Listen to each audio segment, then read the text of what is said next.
Future doctors, कैसे हैं आप सभी। आई होप आप सब अच्छे होंगे। मैं हूं मीमांसा और एक बार फिर स्वागत है आपका एमबीबीएस वाला की यूट्यूब चैनल। आज की वीडियो में हम कर्नाटका के total number of college and seats के बारे में डिटेल में डिस्कस करेंगे, जिसमें हम government, private minority, private non minority, private university और डीम्ड यूनिवर्सिटी के साथ साथ कुछ जरूरी डॉक्यूमेंट्स एंड बॉन्ड के बारे में डिटेल में डिस्कस करेंगे।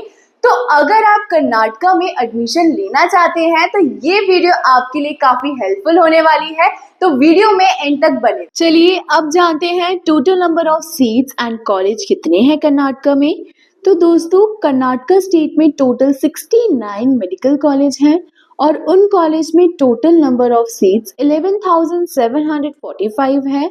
इन 69 मेडिकल कॉलेज में government, private and deemed college भी इंक्लूडेड हैं। तो चलिए वन बाय वन कर्नाटका के private, government and deemed medical college के टाइप के बारे में डिस्कस करते हैं। तो हम सबसे पहले गवर्नमेंट मेडिकल कॉलेज की बात करें तो यहाँ पर 24 गवर्नमेंट कॉलेज हैं और इन कॉलेज में लगभग 3,750 सीट्स अवेलेबल है, जिसमें 3,039 सीट 85% स्टेट कोटा के अंडर आती है, जो कर्नाटका डोमिसाइल स्टूडेंट्स के लिए एप्लीकेबल होती है।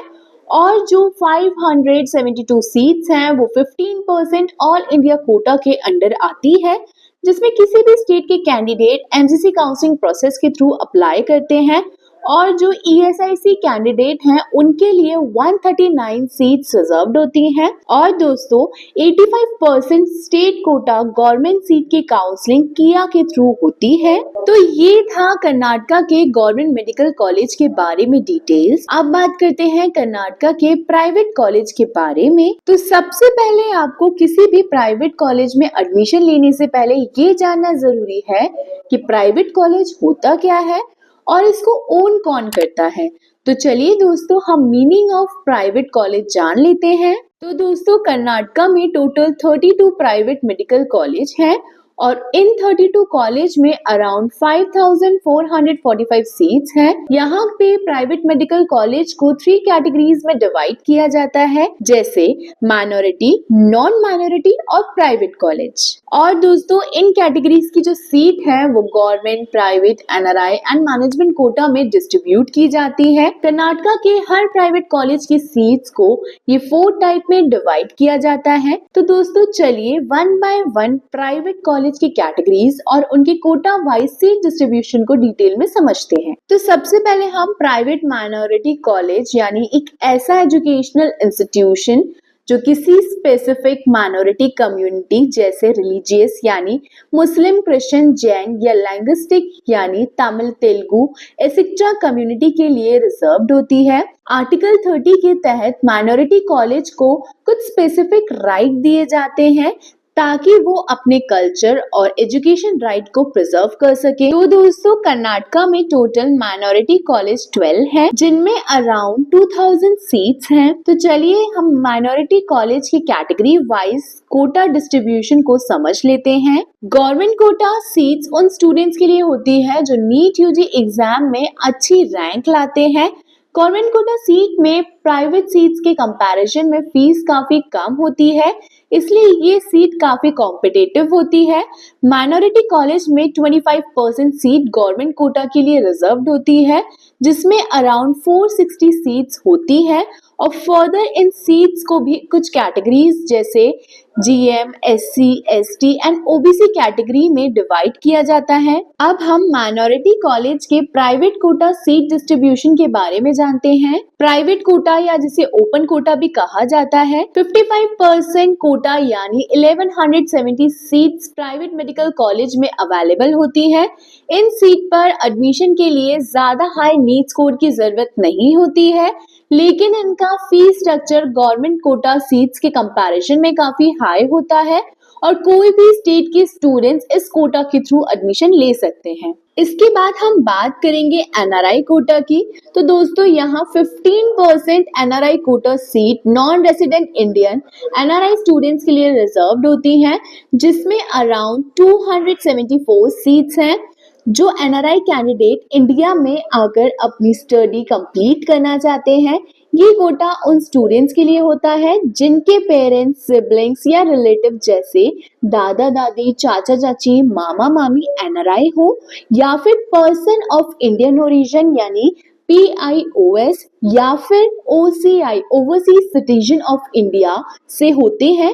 इसमें जनरली फीस प्राइवेट कोटा के कंपैरिजन में हाई होती है।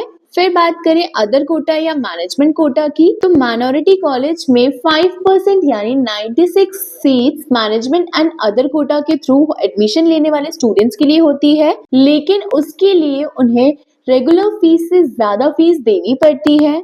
अब जो प्राइवेट कोटा सीट्स हैं और गवर्नमेंट कोटा सीट्स हैं, इनमें 66% जो सीट है वो माइनॉरिटी सीट है, पर जो कॉलेज हैदराबाद कर्नाटका रीजन में आते हैं उनमें 4% सीट्स इंक्रीज होती है, यानी 66 प्लस 4 इक्वल टू 70% सीट्स हो जाती हैं।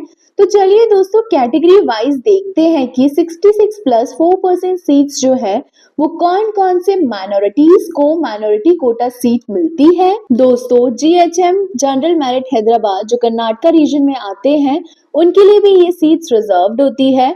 उसके अलावा लिंग्विस्टिक कोटा के लिए भी ये रिजर्व होती है, जिसमें लिंग्विस्टिक तमिल, तेलुगु, कोवड़ा, क्रिश्चियन, मुस्लिम इन सभी कैटेगरीज को 66% 4 इक्वल टू 70% का बेनिफिट मिलता है। तो दोस्तों ये था minority colleges and quota reservation के बारे में।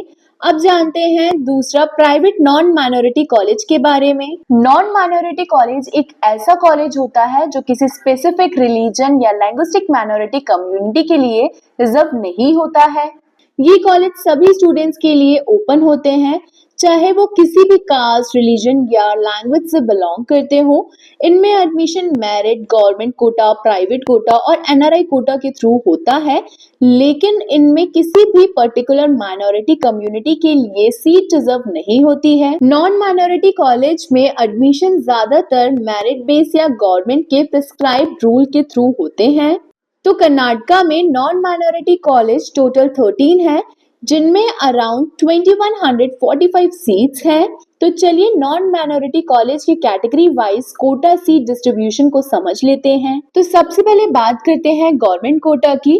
तो नॉन माइनॉरिटी कॉलेज में गवर्नमेंट कोटा के लिए 40% यानी अराउंड 858 सीट्स रिजर्व्ड होती हैं। अब बात करते हैं प्राइवेट कोटा की। तो नॉन माइनॉरिटी कॉलेज में स्टेट कोटा के लिए 40% यानी अराउंड 859 सीट्स रिजर्व्ड होती हैं। अब नेक्स्ट हम NRI कोटा की बात करें तो नॉन माइनॉरिटी कॉलेज में 15% NRI कोटा यानी 322 सीट्स होती हैं। और दोस्तों अदर या मैनेजमेंट कोटा के थ्रू आने वाले स्टूडेंट्स के लिए 5% यानी लगभग 106 सीट्स रिजर्व्ड होती हैं। अब इसके बाद हम बात करेंगे स्टेट प्राइवेट यूनिवर्सिटी के बारे में। तो स्टेट प्राइवेट यूनिवर्सिटी ऐसी यूनिवर्सिटी होती है जो स्टेट गवर्नमेंट के द्वारा स्टैब्लिश और रेगुलेट की जाती है। इसमें फंडिंग और मैनेजमेंट स्टेट गवर्नमेंट के अंडर ही होता है। ये यूनिवर्सिटी स्टेट के लॉ एंड रूल्स के अकॉर्डिंग ऑपरेट की जाती है। तो कर्नाटका में 7 प्राइवेट यूनिवर्सिटी हैं, जिनमें अराउंड 1150 सीट्स हैं। तो चलिए अब प्राइवेट कॉलेज की category wise quota seat distribution को समझते हैं। जैसे सबसे पहले हम प्राइवेट यूनिवर्सिटी के प्राइवेट कोटा सीट रिजर्वेशन के बारे में बात करेंगे।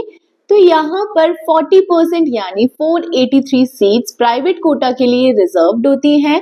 इसके बाद हम 40% गवर्नमेंट कोटा सीट्स की बात करें तो इसमें 437 सीट्स रिजर्व्ड होती हैं, जो अलग अलग कोटा में डिवाइड होती हैं। दोस्तों प्राइवेट यूनिवर्सिटी में भी NRI कोटा के लिए 15% यानी 171 सीट्स रिजर्व्ड होती हैं और बाकी अदर मैनेजमेंट कोटा के लिए 5% यानी 69 सीट्स रिजर्व्ड होती हैं हर प्राइवेट मेडिकल कॉलेज में। दोस्तों अब एक बात आपको जरूर ध्यान में रखनी है, वो ये है कि प्राइवेट कॉलेज और प्राइवेट यूनिवर्सिटी के बीच में डिफरेंस। तो दोस्तों प्राइवेट कॉलेज एक प्राइवेट कॉलेज है और प्राइवेट यूनिवर्सिटी में बहुत सारी ब्रांच होती है, जिसमें एक ब्रांच है मेडिकल। फॉर एग्जाम्पल BHU, उसमें बहुत सारी ब्रांचेस हैं। अलीगढ़ यूनिवर्सिटी में भी सेम यही है। इसके अलावा प्राइवेट यूनिवर्सिटी में भी सेम ही होता है, जिसमें अलग अलग ब्रांच होती है। अब हमने गवर्नमेंट एंड प्राइवेट कॉलेज तो समझ लिया। चलिए दोस्तों, अब हम बात करते हैं कर्नाटका के डीम्ड मेडिकल कॉलेज के बारे में। दोस्तों, सबसे पहले जानते हैं डीम्ड यूनिवर्सिटी के बारे में। तो ये ऑटोनॉमस इंस्टीट्यूशन है और इसे प्राइवेट यूनिवर्सिटी भी कहा जाता है। Deemed university directly UGC university grant commission से एफिलिएटेड होती है। मींस ये यूनिवर्सिटी ग्रांट कमीशन से डायरेक्टली कनेक्टेड होती है और ये सेंट्रल गवर्नमेंट बॉडी के अंदर आती है। इसकी 100% सीट की काउंसलिंग एमसीसी के थ्रू होती है। यानी दोस्तों, डीम्ड यूनिवर्सिटी की पूरी सीटों की काउंसलिंग सेंट्रलाइज एमसीसी हैंडल करती है, चाहे वो किसी भी स्टेट से हो। और ये यूनिवर्सिटी एकेडमिक पॉलिसी और प्रोग्राम्स को अपने अकॉर्डिंग खुद से डिजाइन करती है और ये एग्जाम कंडक्ट करके खुद ही अपना रिजल्ट अनाउंस करती है। साथ ही साथ ये ट्यूशन फीस और एडमिशन प्रोसेस को भी खुद ही डिसाइड करती है, विच मीन्स ये खुद अपने रूल्स एंड रेगुलेशन को फॉलो करती है। तो चलिए जानते हैं कर्नाटका में टोटल कितने डीम्ड कॉलेज हैं। तो दोस्तों, कर्नाटका में टोटल 12 डीम्ड कॉलेज हैं और जिनमें सीट अराउंड 2550 है। पर कुछ दिनों पहले कर्नाटका की ऑफिशियल वेबसाइट पर 9 अगस्त 2024 को एक नोटिफिकेशन रिलीज हुआ था,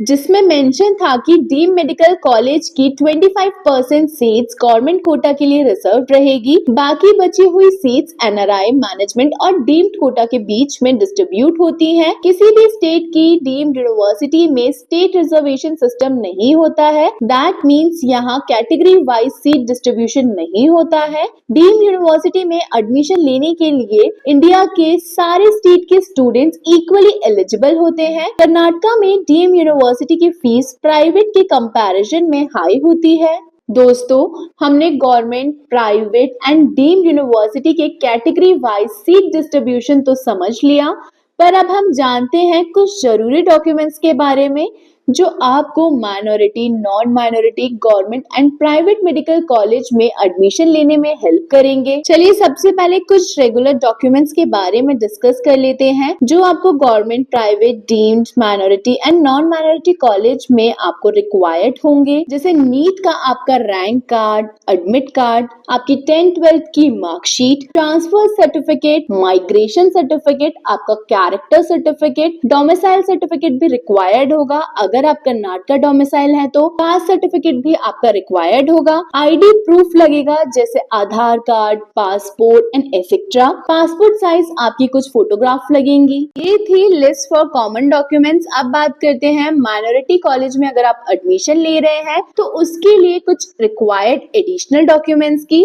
तो माइनॉरिटी कॉलेज में अगर आप एडमिशन ले रहे हैं तो ऑब्वियस है आपको माइनॉरिटी कॉलेज का सर्टिफिकेट रिक्वायर्ड होगा, जो आपको ये प्रूफ करने में हेल्प करेगा कि आप माइनॉरिटी कम्युनिटी से बिलोंग करते हैं, जैसे Muslim, Christian, Jain, linguistic etcetera. Next लगेगा रिलीजियस एफिडेविट। कैंडिडेट और पेरेंट्स मुस्लिम, क्रिश्चियन या जैन अदर कैटेगरी से हैं तो उनको एफिडेविट सबमिट करना होगा, जो नोटरी से आपको बनवाना होता है। के बाद पेरेंट्स माइनॉरिटी प्रूफ अगर एप्लीकेबल है तो कभी कभी किसी कॉलेज में कैंडिडेट के पेरेंट्स के माइनॉरिटी प्रूफ भी रिक्वायर्ड होते हैं। दोस्तों, इन डॉक्यूमेंट्स के अलावा कॉलेज एडमिशन के समय और कुछ स्पेसिफिक डॉक्यूमेंट्स लग सकते हैं जो काउंसलिंग के दौरान आपको बताए जाएंगे। हर एक कॉलेज का एक अपना प्रोसीजर और डॉक्यूमेंट रिक्वायर्ड होता है, इसलिए एडमिशन नोटिफिकेशन और गाइडलाइंस को ध्यान से जरूर पढ़ें। तो चलिए दोस्तों, अब बात करते हैं कर्नाटका के बॉन्ड रूल्स के बारे में। तो दोस्तों, कर्नाटका के मेडिकल कॉलेज में एडमिशन लेते वक्त 1 year compulsory rural service bond का रूल हर स्टूडेंट्स के लिए मैंडेटरी है। इसका मतलब ये है कि एमबीबीएस कंप्लीट करने के बाद आपको 1 साल के लिए रूरल एरिया में मेडिकल सर्विस देनी होगी। तो चलिए 1 बाय 1 सारे पॉइंट्स हम डिस्कस कर लेते हैं। तो सबसे पहले गवर्नमेंट मेडिकल कॉलेज और गवर्नमेंट कोटा के स्टूडेंट्स के लिए ये बॉन्ड साइन करना जरूरी है। उसके बाद कर्नाटका गवर्नमेंट ने ये बॉन्ड इसलिए इम्प्लीमेंट किया है ताकि रूरल एरिया में हेल्थ केयर सर्विस को इम्प्रूव किया जा सके। बहुत सारे रूरल एरिया में डॉक्टर्स की कमी होती है, तो एमबीबीएस ग्रेजुएट को वहां सर्विस देने के लिए असाइन किया जाता है। स्टूडेंट्स को 20 रुपीज के स्टैम्प पेपर पर एक एफिडेविट साइन करना होता है, जिसमें वो ये क्लियर करते हैं कि एमबीबीएस कंप्लीट करने के बाद वो 1 साल की रूरल सर्विस करेंगे। दोस्तों, रूरल सर्विस का लोकेशन और हॉस्पिटल गवर्नमेंट डिसाइड करती है और आपको वहाँ एक स्पेसिफिक पीरियड के लिए ड्यूटी करनी होती है। अगर आप 1 ईयर का रूरल सर्विस बॉन्ड कंप्लीट नहीं करते हैं तो आपको पेनाल्टी देनी पड़ती है। पेनाल्टी का अमाउंट 10 लाख या उससे ज्यादा भी हो सकता है, ये डिपेंड करता है रूल्स पे। रूरल सर्विस ना करने पर आपको फ्यूचर मेडिकल लाइसेंस या पोस्ट ग्रेजुएशन मेडिकल एडमिशन के लिए प्रॉब्लम फेस करना पड़ सकता है। कुछ स्पेसिफिक केस में अगर स्टूडेंट्स के पास जेन्युइन मेडिकल या फैमिली इमरजेंसी होती है तो गवर्नमेंट बॉन्ड से एग्जेम्पशंस दे सकती है, लेकिन ये रेयर केस में होता है। तो अब हम सबसे इम्पोर्टेंट पॉइंट समझ लेते हैं। तो एडमिशन के टाइम पर आपको ये बॉन्ड किया काउंसलिंग या कॉलेज अथॉरिटी को सबमिट करना पड़ता है। ये बॉन्ड एक लीगल डॉक्यूमेंट होता है जिसमें आपकी रिस्पॉन्सिबिलिटी को डिफाइन किया जाता है और बिना इस बॉन्ड के आपको एडमिशन कंफर्म नहीं मिलता है। तो दोस्तों, अगर आप इनमें से किसी भी माइनॉरिटी या नॉन माइनॉरिटी सीट्स के लिए एलिजिबल है तो आप इन सीटों का बेनिफिट उठा सकते हैं। तो दोस्तों, आज की वीडियो अगर आपको पसंद आई है तो प्लीज वीडियो को लाइक, शेयर एंड चैनल को सब्सक्राइब जरूर करें, क्योंकि ये तो आपके लिए फ्री है, लेकिन हमें इससे मोटिवेशन मिलता है कि हम यूं ही आपके लिए नीट काउंसलिंग से रिलेटेड वीडियो बनाएं। मिलते हैं नेक्स्ट वीडियो में एक नए टॉपिक के साथ। तब तक के लिए बाय एंड टेक केयर।